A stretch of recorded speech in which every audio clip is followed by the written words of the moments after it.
হে আমার কলিজার টুকরা সন্তান, আমি স্বপ্নে দেখেছি আমি আল্লাহ ভোকাতকে জবাহ করতেছি। ফানজুর মাজা তারা, বলো তোমার অভিমত ব্যক্ত করো, তোমার মতামত কি? ছেলেও নবী, বাবাও নবী, ছেলেও মুজাহিদ, বাবাও মুজাহিদ। ইব্রাহিম নবী নিজেও নবী, নিজেও রাসূল। ইসমাঈল নবীও রাসূল নবী। জোরে কোন সুবহানাল্লাহ। জবাবটা এরকম দিলেন, ক্বালা ইয়া আবাতি ফাআল মা তু'মারু সাতাজিদুনি ইনশাআল্লাহু মিনাস সাবিরিন। বাবা, আপনি যে স্বপ্নে দেখেছেন বাস্তবায়ন করেন, ইনশাআল্লাহ আমাকে ধৈর্যশীলদের ভিতরে পাবেন।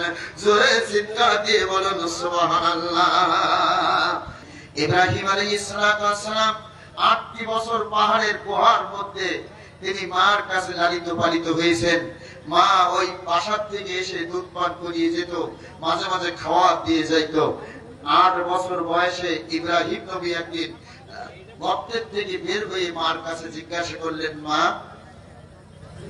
আমি যে এই গুহার ভিতরে আছি, মা, আমার রব কে? সুবহানাল্লাহ বলুন। আমার সময় কিন্তু খুবই কম, এজন্য কোন সাইড টক করব না, শুধু একটু আলোচনা দিতে চাই। আমার রবকে? মা বলছে, ইব্রাহিম, তোমার রব হলো আমি তোমার মা। জোরে বলুন সুবহানাল্লাহ। ইব্রাহিম নবী ডাক দিয়ে বলছে, মা,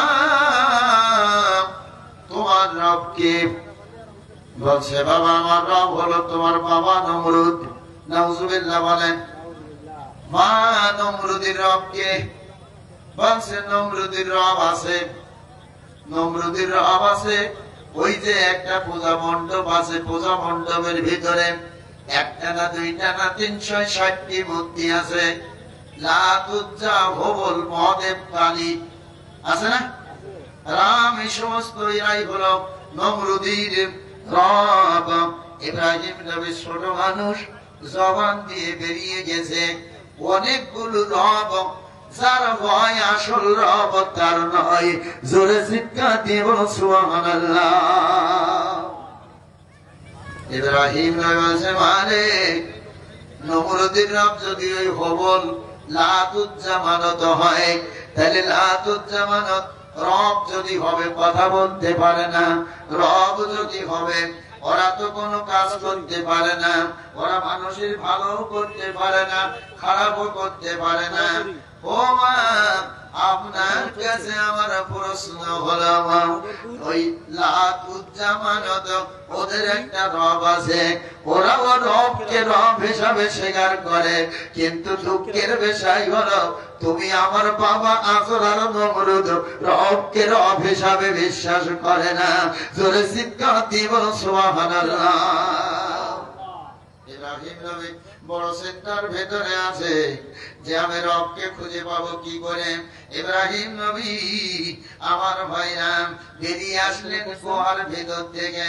আল্লাহ পাক সেই কথাগুলো কোট করে রেখে সূরা আনআমের ৭৭ থেকে ৮০ আয়াত জানাইয়া আমার নবীকে জানাইয়া দিয়েছেন।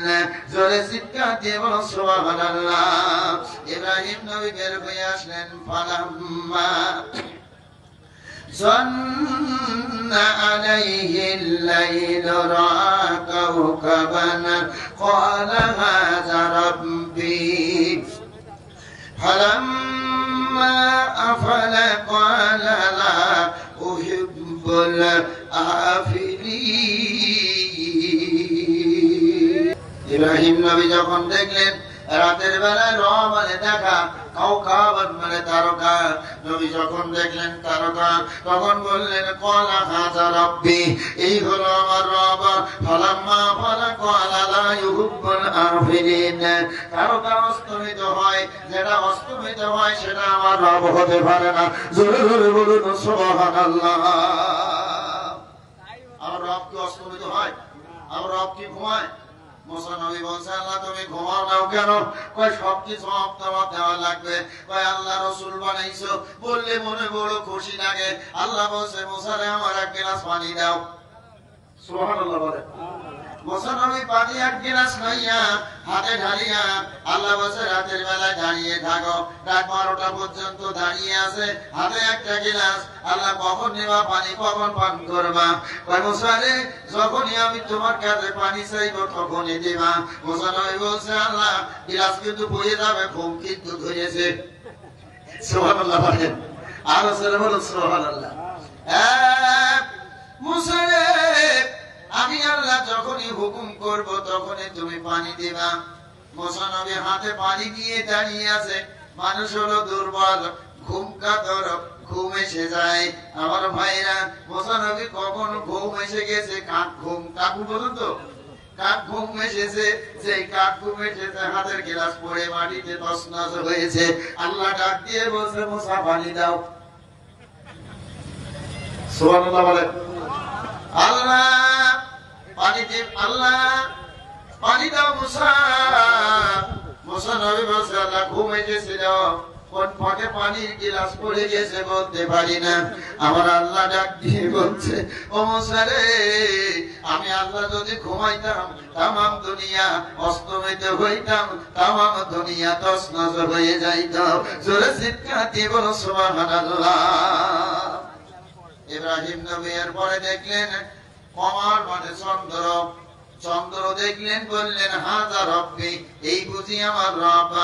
আমার ভাইরা ইব্রাহিম নবী সঙ্গে সঙ্গে বললেন ফালাম্মা আফালা ক্বালা লা ইল্লাম ইয়াহদিনি, আর যেটা অস্তমিত হয় এটা আমার রব হতে পারে না।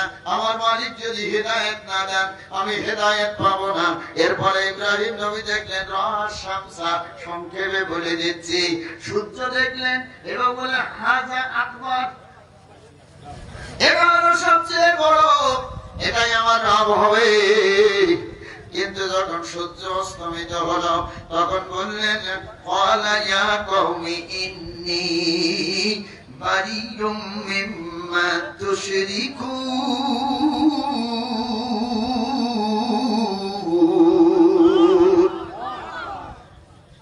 যে আমার সূর্য অস্তমিত যায় আমি মুশরিকদের অন্তর্ভুক্ত নই, আমি মুশরিকদের অন্তর্ভুক্ত নই।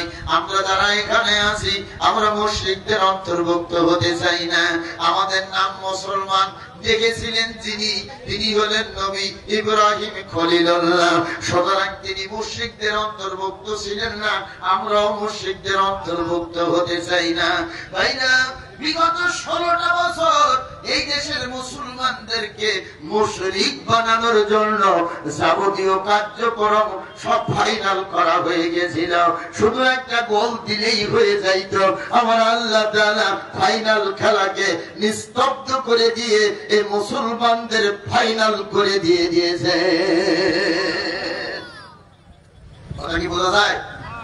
ভাইয়া আমার, বন্ধুরা আমার, ইব্রাহিম নবী এবার ডাক দিয়ে বলেন যেটা আমরা পড়ি যায় নামাজের দোয়া, বলি যায় নামাজের দোয়া।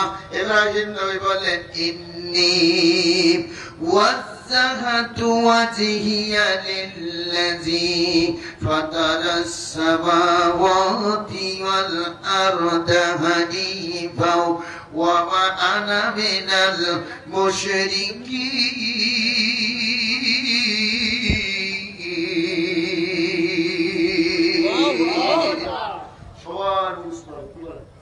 এটা সবার মুখস্থ আছে। আমার ভাইরা এটা জায়নামাজে দাঁড়ানোর দোয়া না, এটা সূরা আনামের 80 নম্বর আয়াত। আল্লাহ রাব্বুল আলামিনের কাছে ইব্রাহিম নবী ডাক দিয়ে বলছেন আল্লাহ আমার মুখমণ্ডল আমি তার দিকে ফেরাইতেছি যিনি আসমান এবং জমিনের রব। জোরে বলুন সুবহানাল্লাহ। ও মাবুদ মাওলা আমি মুশরিকদের মুশরিকদের অন্তর্ভুক্ত হতে চাই না। আনা মিনাল মুশরিকিন, আমি মুশরিকদের অন্তর্ভুক্ত হতে চাই না। আল্লাহ পাক তুমি যদি আমাকে হেদায়েত না দাও আমি হেদায়েতে পাইব না। ভাইরা আমার, আল্লাহ পাক ইব্রাহিম নবীকে রব হিসাবে আল্লাহ তাআলা নিজেই তার পরিচয় করিয়ে দিয়েছেন। বয়স যখন 16 বছর, ইব্রাহিম নবীর নমরুদ তাকে আগুনে দেওয়ার জন্য মহা পরিকল্পনা করেছিল। এই জিলহজ মাসের 1 তারিখে ইব্রাহিম নবীকে আগুনের ভেতরে ফেলা হয়েছিল। 10ই মুহররম তারিখে ওই আগুন থেকে মুক্তি পেয়েছিলেন। 40 দিন ইব্রাহিম নবী আগুনের ভেতরে ছিলেন। নবীকে যখন আগুনে দেওয়া হলো তখন বয়স হলো 16 বছর। ইব্রাহিম নবীকে 16 বছর বয়সে, ইমাম ভাইরা, এখনো একটা শুক্রবার সামনে পাবেন, এই কথাগুলো আলোচনা করলে মুসল্লিরা খুশি হয়ে যাবে। 16 বছর বয়সে ইব্রাহিম নবীকে আগুনের ভিতরে নেওয়া হলো। আমার আল্লাহ তাআলা আগুনকে লক্ষ্য করে বলে দিলেন, ইয়া নারু কুনি বারদাও ওয়া সালামান আলা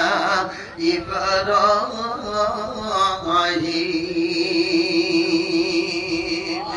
এই সড়ক পুজোর বাজার আছে না, সড়ক পুজোর বাজার কোন জায়গাতে হয়েছে জানেন? ইব্রাহিম নবীকে আগুনের ভিতরে দিবে। 70 গজ দৈর্ঘ্য, 70 গজ প্রস্থ আর 70 গজ গভীরতা করে গর্ত করা হয়েছে। গর্তের ভিতরে আমার ভাইরা সেই সময় সবচেয়ে বেশি তেজস্ক্রিমান কাঠ, আমাদের যেমন হলো বেল কাঠ, সিভিল কাঠ, টেবিল কাঠ, এগুলো আগুন লাগিয়ে বেশি জ্বলতে চায়। ওইরকম যে তেজস্বী কাঠ ছিল সেই কাঠটা দেওয়া হয়েছে। আমার ভাইরা, কাঠ যদি এখানে জ্বালা হয় আগুনের একটা ছায়া লাগে, কাছাকাছি যাওয়া যায় না। ছোটবেলায় যখন আপনারা ওই যে নাড়া পল খার কোটা জ্বালাইতেন, একটু বেশি করে পল যদি দিতেন একেবারে কাছাকাছি যাওয়া যাইতো না, মুখা পুড়িয়ে যাইত। একটু কাছে ছুটি আসছেন, এর বিশাল বড় গর্তের আগুন লেলিয়ান শেখা দাও দাও করে উপরের দিকে উঠতেছে। তাই না আমার কাছাকাছি কেউ যাইতে সাহস করতেছে না। কে পারবি না ইব্রাহিমকে আগুনের ভিতরে দিতে? ভাই কাছাকাছি যাইতে পারবো না। আজাদিল শয়তান বলছে পারবা না, তোমরা এখানে বিরাট বড় একটা গাছ লাগাও, একটা গাছ লাগাও, এটা হবে মুশরিক কাফেরদের চড়ক গাছ। কি হবে? চড়ক গাছ। এই গাছের মধ্যে একটা বাঁশ বাঁধো। আমাদের দেশে যেরকম ডুমা কল ছিল, ডুমা কল, একটা বাঁশ বাঁধা হতো, আর ওই বাঁশের গোড়ায় ইব্রাহিম নবীর হাত পা বেঁধে দাও। ইব্রাহিম নবীর হাত পা বেঁধে গাছের গোড়ায় বেঁধে দিয়েছে, উপর দিয়েছে বাঁশটা, আর এক মাথায় রশি বাঁধা আছে। হাজার হাজার মানুষ রশি ধরে ধরে টানতেছে। ইব্রাহিম নবী কিছু কথাই বলে না। জোরে বলুন সুবহানাল্লাহ। আফ্রিকা জঙ্গলের ব্যাঙ, এক একটা ব্যাঙ আপনার আমার মতো আশরাফুল মাখলুকাত এক এক নিঃশ্বাসে খেয়ে ফেলতে পারে। এরকম বড় একটা ব্যাঙ ইব্রাহিম নবীর কাছে গেছে। নবী রে, একটুখানি পারমিশন দেন, নমরুদের আগুন মুটিয়ে লিবাই দেব। সুবহানাল্লাহ বলবেন না? আর ও নবী, একটুখানি হুকুম দেন, আমি নমরুদের আগুন লেবাইয়া দেব। ইব্রাহিম নবী বলছে, ব্যাঙরে যা বলেছ ভালো বলেছ, আমার সাহায্যকারী লাগবে না, আমার সাহায্যকারী হলো হাসবুনাল্লাহু নি'মাল ওয়াকিল, নি'মাল মাওলা ওয়া নি'মান নাসির। আমার ভাইরা, এই জন্য ব্যাঙ যদি না মারেন 10টা নেকি আপনার আমলনামায় রাসূল বলেছেন লিখিয়ে দেওয়া হয়। ব্যাঙ না মারা সুন্নাত, সাপ মারা সুন্নাত। জোরে বলুন সুবহানাল্লাহ। ভাইরা আমার, হাজার হাজার মানুষ রশি ধরে টানে, কিন্তু ইব্রাহিম নবী ওই ধারে উসা হয় না। এক সময় নবী আমার তাকাইয়া দেখে রশি ধরে যারা টানতেছে এদের মধ্যে তার জন্মদাতা পিতা আজরও আছে। আল্লাহর খলিল আর চোখে পানি রাখতে পারে না, দুই চোখের পানি ছেড়ে দিয়ে আমার আল্লাহকে ডাক দিয়েছে, আল্লাহ আমি জানি আগুনের ভিতরে আমাকে দেবে, তুমি দেখতেছ আমি তোমার কাছে এতক্ষণ কিছু বলি নাই, সারা দুনিয়ার মানুষ রশি ধরে ধরে টানো খুব, কিন্তু আমার বাবা জন্মদাতা পিতা আজর নিজেও রশি ধরে ধরে টানতেছে। আল্লাহ গো, আগুন পড়লে পরে, আগুনে গেলে পরে তুমি ব্যবস্থা করে দেবা।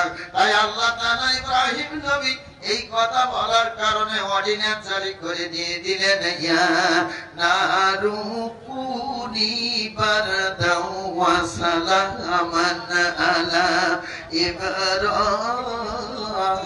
ইব্রাহিম।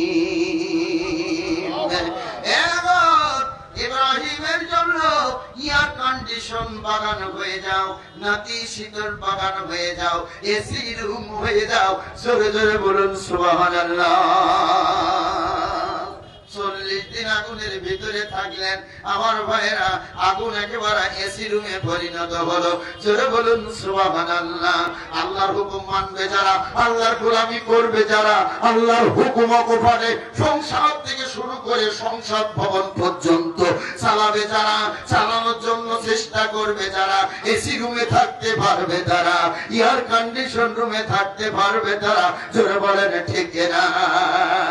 ইব্রাহিম নবী আগুন থেকে মুক্তি পেয়ে চলে গেলেন। আমার ভাইরা ফিলিস্তিন থেকে শুরু করে সিরিয়ার উদ্দেশ্যে রওনা হয়েছেন। মাঝখানে একটা ছোট্ট হারান নামে শহর ছিল। এই হারান শহরের কিছু যুবকদের অবস্থা দেখে ইব্রাহিম নবী অবাক হয়ে গেলেন। কিছু যুবকরা অবাক হয়ে যাবেন শুনলে, ঘোড়ার পিঠে উঠে সুন্দর সাজে সজ্জিত হয়ে সামনের দিকে যাইতেছে। ইব্রাহিম নবী এক যুবককে ডাক দিলেন, বাবা যুবকেরা কই যাইতেছ? কয়ে হারান শহরে এক বাচ্চা আছে, এই বাচ্চার এক 16 যুবতী এক কন্যা আছে, এই কন্যার আজকের বিবাহ হবে, এই বিবাহ অনুষ্ঠানে আমরা যাইতেছি বর সেজে। ইব্রাহিম নবী বলছেন, মেয়ে একজন বর সেজে যাচ্ছ সবাই, কিন্তু আশ্চর্য বিয়া।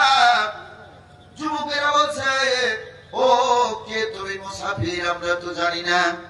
বরেরা যাইয়া বাহাদুরপুর যেখানে তাফসীর মাহফিল হচ্ছে ওখানে লাইন দিয়ে দাঁড়িয়ে যাবে, আর ওই যুবতী তার দাস দাসীদের সাথে লইয়া লাইনি লাইনি ঘুরবে।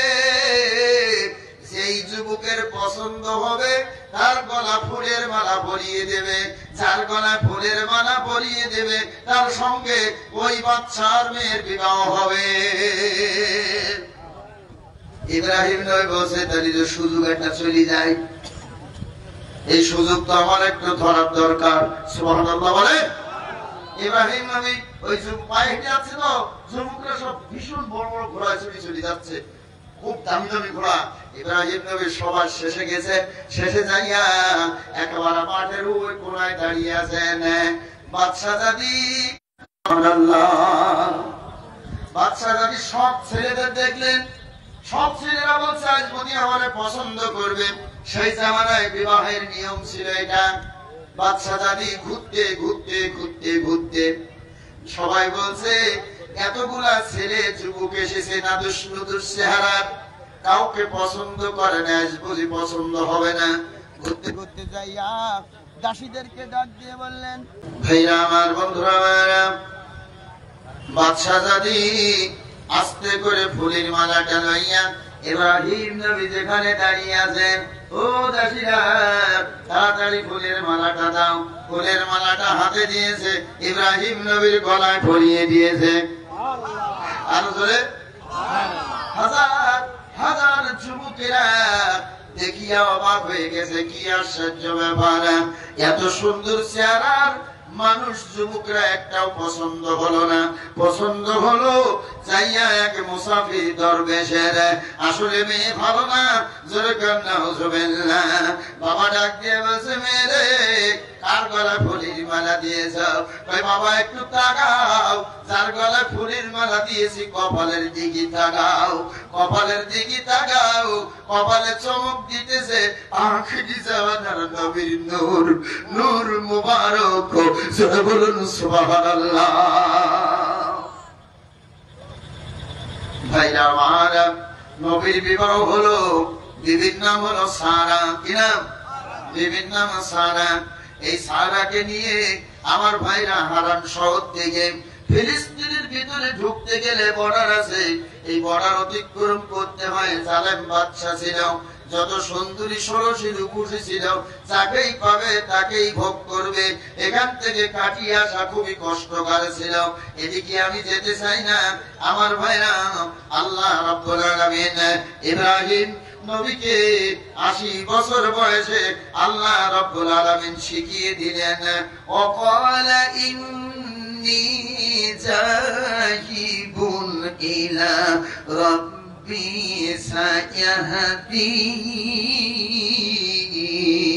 সায়াহদিন রাব্বি হাবলি মিনাস সালিহিন ফাবাশশারনাহু বিগুলামিন হালিম। আল্লাহ বলছে, ইব্রাহিম এই দোয়া করো। ইব্রাহিম বলছে, আল্লাহ আমার মাথায় তেমন জোর নাই, আমি আমার বার্ধক্যে উপনীত হয়েছি, আমার যৌবনত্ব হারিয়েছি, এখন কি আমার আবার সন্তান হবে নাকি? ইব্রাহিম নবী রে, আমি আল্লাহ যদি দেই অসুবিধা কোন জায়গায়? জোরে বলুন সুবহানাল্লাহ। আমার ভাইরা, আল্লাহ তাআলা একটা সন্তান দান করলেন। খুব সংখ্যা বলে দিচ্ছি, সন্তান দান করলেন। আল্লাহ জানিয়ে দিলেন, ইব্রাহিম রে ওই সন্তানের নাম রাখবা ইসমাইল। কি নাম? ইসমাইল নাম রাখবা। ইসমাইল যখন বয়স হয়েছে আমার ভাইরা, কেউ বলেছেন 8, কেউ বলেছেন 10, কেউ বলেছেন 12, আল্লাহ রাব্বুল আলামিন আয়াতে কারিমা নাযিল করে দিলেন। ফালাম্মা বালাগা মা'হু সায়া ক্বালা ইয়া বুনাইয়া ইন্নী আরা ফিল মানাম আন্নী আযবাহুকা ফানজুর মাযা তারা قال يا أبت فعل ما تؤمر ستجدني إن شاء الله من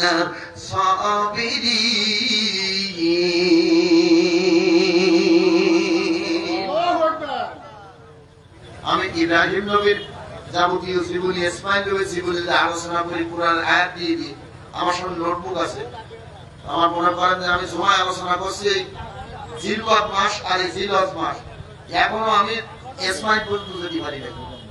ভাইরা আমার, সংক্ষেপ করে কি করে বলবো? আল্লাহ জানিয়ে দিলেন, আমাদের দেশের আগের হুজুর আওয়াজ করত যে ইব্রাহিম নবী স্বপ্নে দেখেছে তুমি তোমার প্রিয় পুত্র কুরবানি করো। তাই ইব্রাহিম নবী এক রাত্রি 100 উট কুরবানি করলেন, দ্বিতীয় রাত্রে 100 উট, তৃতীয় রাত্রে 100 উট। একদম মিথ্যে কথা, একেবারে মিথ্যে কথা।